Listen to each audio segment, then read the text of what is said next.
राजनीति, आंदोलन, किसान, करप्शन, गरीबी, इन सभी मुद्दों पर आवाज उठाएगा अब तक न्यूज इंडिया। सत्ता के आगे जब भी सवाल कमजोर पड़ने लग जाए तो सवाल उठाने पड़ते हैं। बोल के लफ्ज आजाद है तेरे, बोल के सच जिंदा है अब तक। किस यादी पे हो रही? अगर कोई ये बोले कि 42,000 रोड बढ़ी है तो क्या वो 2002 में भी बढ़ी थी क्या? अगर 2002 में उसके माँ बाप की वोट है या उसकी वोट है या उसके दादा दादी की वोट है तो बहरहाल वो फर्द ओरिजिनल है ना।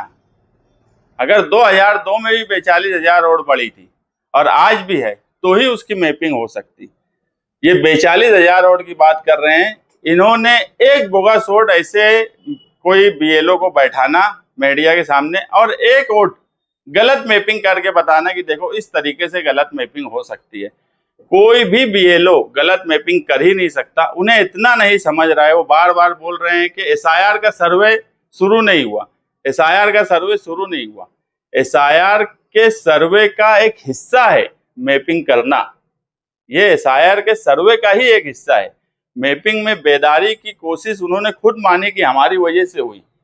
अगर हम बेदार नहीं करते तो ये खामोश बैठे रहते।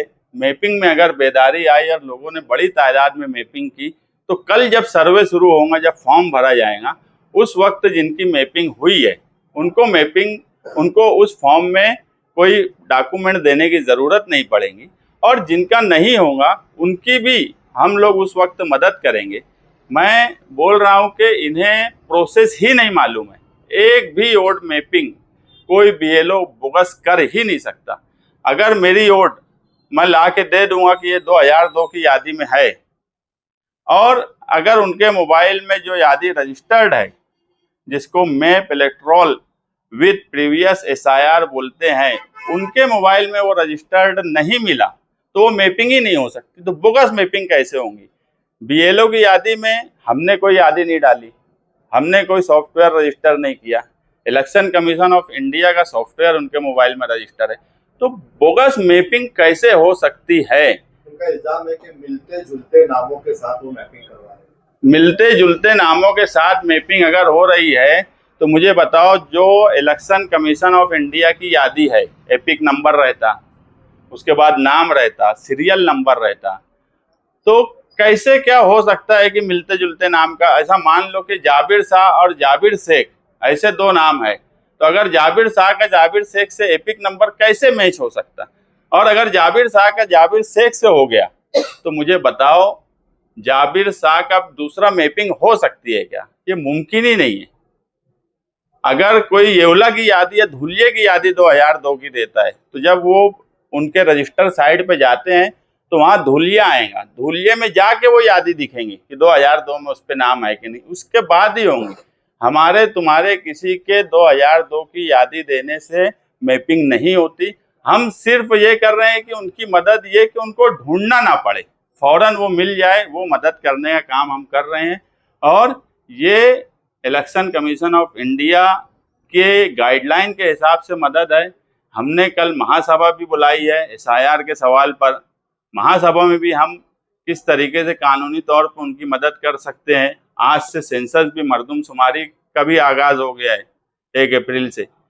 तो ये सारे मामलात में मौजूदा एमएलए एक मर्तबा बोल रहे कि एसआईआर का सर्वे, मर्दमशुमारी, जन्म दाखिले, ये सब से ये लोग हट जाएं, ये सब काम मैं संभाल लूंगा, हमारे पास बहुत करने के लिए काम है, हमको 18 घंटा कम पड़ रहा है, इसलिए मौजूदा एमएलए कोई जिम्मेदारी आए ना दम ठोक के जिम्मेदारी ले ले, हम हट जाएंगे उस काम से।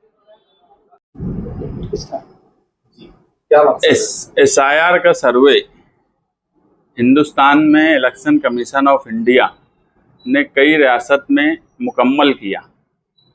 ऐसी 12 रियासत है जहां एसआईआर का सर्वे मुकम्मल हो चुका, जिसमें उत्तर प्रदेश, बिहार, बंगाल, छत्तीसगढ़, गोवा, गुजरात, केरला, मध्य प्रदेश, पांडुचेरी, राजस्थान, तमिलनाडु, ऐसी सब रियासतें हैं। और एसआईआर जब शुरू करने की बात इलेक्शन कमीशन ऑफ इंडिया ने की, उस वक्त एसआईआर के सर्वे को लेकर मुल्क की बड़ी बड़ी सियासी पार्टियों ने इस पर शक जाहिर किया कि एक मजहब को टारगेट करके उनकी वोट काटने की कोशिश इलेक्शन कमीशन ऑफ इंडिया कर रहा है, जो सरकार की चापलूसी कर रहा है। आपने ये भी देखा कि बिहार में इलेक्शन से पहले जो एसआईआर हुआ 75,000 वोट करीब करीब काटी गई और बिहार का नतीजा देश के सामने था।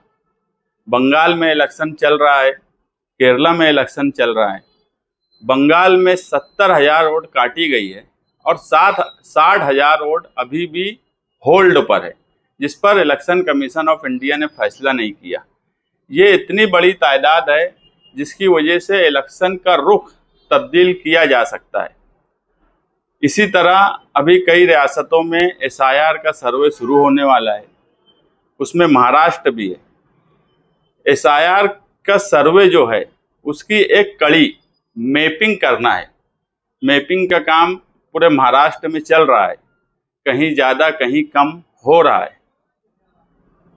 आसिफ शेख साहब और हमने कारपोरेशन में जब मीटिंग ली तो उस वक्त कमिश्नर ने जब ये बात बताई कि महाराष्ट्र के इलेक्शन कमिश्नर जो है चोकलिंगम साहब, उन्होंने नासिक में मीटिंग ली थी रमजान महीने में, और उन्होंने कमिश्नर को ये बोला कि सख्त वार्निंग दी कि मालेगांव में सिर्फ 15% मैपिंग हुई है, तुम लोग कोशिश करो। उसके बाद से रमजान महीने में ही इस्लाम पार्टी ने जगह जगह हेल्प सेंटर शुरू किया। हम ये बात मानते हैं कि एसआईआर का सर्वे नहीं होना चाहिए, मगर अगर एसआईआर का सर्वे हो रहा है तो उसमें वोटर्स की वोट नहीं कटना चाहिए, उनकी मदद होना चाहिए। यही मकसद से हमने कोशिश शुरू की। ईद के बाद समाजवादी पार्टी ने भी कई हेल्प सेंटर शुरू किए। आपने ये भी देखा होगा जो सेकुलर पार्टियां हैं वो एसआईआर में मदद भी कर रही है और उसके खिलाफ लड़ भी रही है।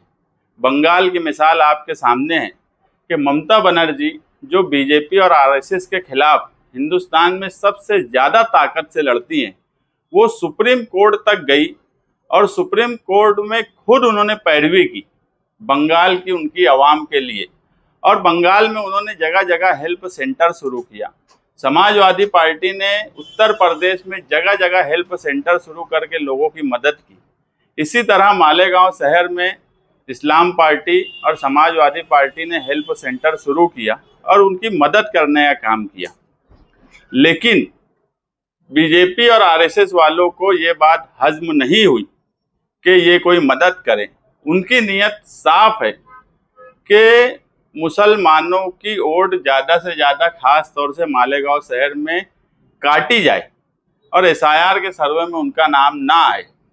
इसी मकसद से कल बीजेपी और आरएसएस वाले प्रांत ऑफिसर के पास गए और उन्होंने आसिफ शेख साहब और मुझ पर गुना दाखिल करने की बात बोली, जबकि हम कोई गैर कानूनी काम नहीं कर रहे हैं, हम लोगों की मदद कर रहे हैं।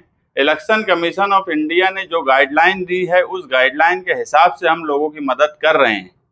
हमें कहीं से नहीं लगता कि ये काम कोई गलत है। सियासत में हमेशा अवामी सर्वे हो या अवामी कामकाज हो, वो सरकार सर्वे किसी चीज़ का करवाए या फिर सेंसस का सर्वे हो या कोई एजेंसी कोई सर्वे कराए, उसमें मदद करना पॉलिटिकल पार्टियों का आवाम की मदद करना ये उनका काम है।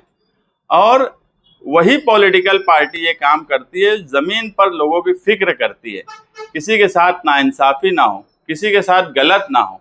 ये सोचकर हमने जो कोशिश की, आज बड़ा दुख हुआ कि मौजूदा एमएलए जिन्होंने पूरे मैपिंग के सर्वे में अभी तक कहीं किसी के लिए हेल्प सेंटर नहीं शुरू किया, उनके 2-4 कारपोरेटर्स बीएलओ जहां बैठता है वहां जाकर फोटो खिंचा लेते। कोई उनका जिम्मेदार, कोई वर्कर आम अवामी कामकाज करते हुए नहीं दिखा। पूरे शहर में इस्लाम पार्टी और समाजवादी पार्टी के जिम्मेदारान वर्कर्स काम करते हुए दिखे, मगर मौजूदा एमएलए ने आज जो बयान दिया कि बीजेपी और आरएसएस वाले ने जो इल्ज़ामात लगाए हैं वो इल्ज़ामात सही है, गलत मैपिंग की जा रही है, ये कहीं ना कहीं बीजेपी और आरएसएस की ज़बान बोली जा रही है। और अगर मौजूदा एमएलए जो मालेगांव मध्य के एमएलए हैं वो अगर इस तरह की बात बोलेंगे तो फिरका परस्त मालेगांव शहर को निशाना बनाने के लिए हर वक्त तैयार रहते हैं। ये कहीं ना कहीं उनको ऑक्सीजन देते हैं। और ये बताया जाता है कि मालेगांव शहर में मैपिंग का काम गलत हुआ है, जबकि मैपिंग का काम किसी सूरत में कोई भी बीएलओ गलत कर ही नहीं सकता। हम एसआईआर हेल्प सेंटर से सिर्फ 2002 की यादी का नाम उनको ढूंढ कर दे रहे हैं कि जब वो बीएलओ के पास जाएं तो उन्हें आसानी से उनकी मैपिंग हो जाए। मैपिंग जो है वो जब बीएलओ अपनी साइड पे करता है, उसका मोबाइल रजिस्टर किया जाता है, उस पर हर एक मैपिंग पे ओटीपी आती है, उसके बाद वो रजिस्ट्रेशन होता। उनके पास जब मैं 38 नंबर में मेरी वोट है, मैं जाकर उनको बोलूँगा कि ये मेरी करण की वोट है और 2002 में मेरी ये वोट आई थी, तो वो अपनी साइट जब खोलते हैं तो map electoral with previous SIR लिखकर उनकी साइट खुलती है और वो अपनी साइट पे जाके वो मैच करते हैं। अगर बीएलओ जो इलेक्शन कमीशन ऑफ इंडिया ने यादी उनके मोबाइल में रजिस्टर की है, उसमें अगर वो प्रीवियस एसआईआर का नाम दिखता है तब ही मैपिंग होती है। ऐसा नहीं होता कि मैं कोई नाम दूं और वो नाम इलेक्शन कमीशन ऑफ इंडिया की साइट पे नहीं है और वो रजिस्टर हो जाएगा, ऐसा हो नहीं सकता।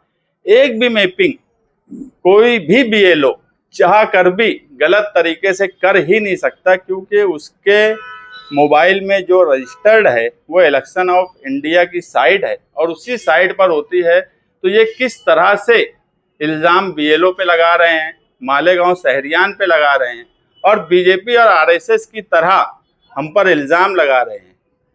मौजूदा एमएलए कोई काम करते नहीं है, या फिर मौजूदा एमएलए ने प्रेस लेना और उन्होंने साफ बोल देना कि इस्लाम पार्टी और समाजवादी पार्टी हेल्प सेंटर बंद कर दे। मैं एमएलए की हैसियत से एसआईआर की पूरी इंक्वायरी में मैपिंग से लेकर एसआईआर के सर्वे के आखिरी वक्त तक एज अ एमएलए किसी की भी वोट कटने नहीं दूंगा, किसी की भी वोट किसी सूरत में नहीं काटी जाएंगी और उनकी मदद मैं करूंगा। ऐसा अगर वो ऐलान करते हैं, हम हमारे हेल्प सेंटर सब बंद कर देंगे, क्योंकि हमारे पास करने के लिए बहुत काम है। हम सुबह से लेके देर रात तक अवामी कामकाज में मुसलसल लगे रहते हैं। अभी भी शान हिंद उसके रमजान पूरे वार्ड में हेल्प सेंटर पर बैठी हुई है। अगर मौजूदा एमएलए ये यकीन दिला दे मालेगांव शहरियान को कि वो खुद मदद करने के लिए आगे आएंगे, हम हमारे सारे हेल्प सेंटर बंद कर देंगे, मगर झूठे इल्ज़ाम लगाना, मालेगांव शहर को बदनाम करना, हर वक्त कोई काम नहीं करना और उठे छूटे अधिकारी के पास अपनी कुछ लोगों को ले जाकर वहां पर आरएसएस और बीजेपी जो चाहती है इस तरह की बात करना, कहीं ना कहीं ये बीजेपी और आरएसएस के एजेंट के तौर पर मालेगांव शहर में काम कर रहे हैं। और यही वजह है कि जन्म दाखिले जैसे इंक्वायरी में भी इन्होंने कोई किसी की मदद नहीं की।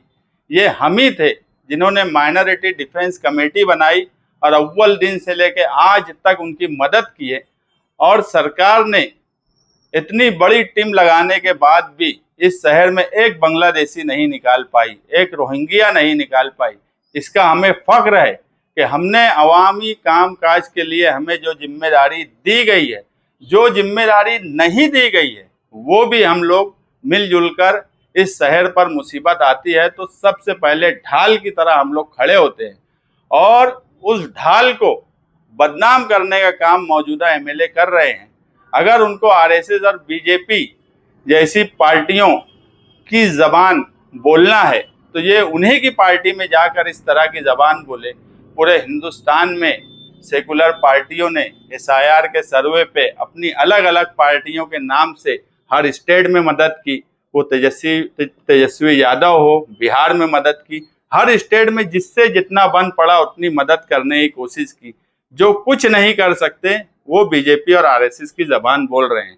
मैं ऐसे एमएलए और ऐसी लीडरशिप की मजम्मत करता हूं जो काम धंधा कुछ नहीं सियासी तौर पे करते हैं, बदउनवानी और करप्शन में जिनका दिमाग चलता हो, जो किस तरीके से करोड़ों रुपया सरकार का बदउनवानी और करप्शन करके खा जाऊं, इस नियत से जो आदमी अपना काम काज करता हो, उसे आम आवाम की कोई फिक्र नहीं, जिनको ये नहीं समझता कि मैपिंग का तरीका क्या है, मैपिंग किस तरीके से की जाती है, जिन्हें एसआईआर का फुल फॉर्म नहीं मालूम, जो ये नहीं जान पाए कि बीएलओ मैपिंग कैसे करता है, वो इल्ज़ाम लगा दे रहे हैं। उन्हें कम से कम खुद एक मर्तबा एक एमएलए हैं, एसआईआर का फुल फॉर्म मालूम करना चाहिए, बीएलओ किस तरीके से काम करते हैं वो मालूम करना चाहिए, इलेक्शन कमीशन ऑफ इंडिया की क्या गाइडलाइन है एसआईआर के ताल्लुक से, इसकी मालूमात लेना चाहिए। और ऐसे लोगों को साथ में रखे, आजू बाजू बलात्कारियों को साथ में रखते हैं, ऐसे लोगों को साथ में रखे जिनको समझता है कि कायदा कानून क्या है, काम करने का तरीका क्या है। लेकिन इस तरह के इल्ज़ाम लगाना कोई मालूमात नहीं होने की बिना पर, यह मालेगांव शहरियान के लिए अच्छी बात नहीं है। मालेगांव शहरियान फिरका परस्तों की नज़र में मुसलसल टारगेट होते हैं और उन्हें कहीं ना कहीं मौजूदा एमएलए ऑक्सीजन देने का हर वक्त काम करते हैं। उन्हें ये काम बंद कर देना चाहिए। या जो मैं बोला हूँ कि एसआईआर के सवाल पे आवाम के सामने आकर ये दावा कर दें कि ये दोनों पार्टियां एसआईआर का सर्वे बंद कर दें, मैं पूरे शहर की एक एक फर्द की, एक एक वोटर की मदद करूंगा। हम हमारा हेल्प सेंटर बंद कर देंगे। बस इतना ही मुझे बोलना है।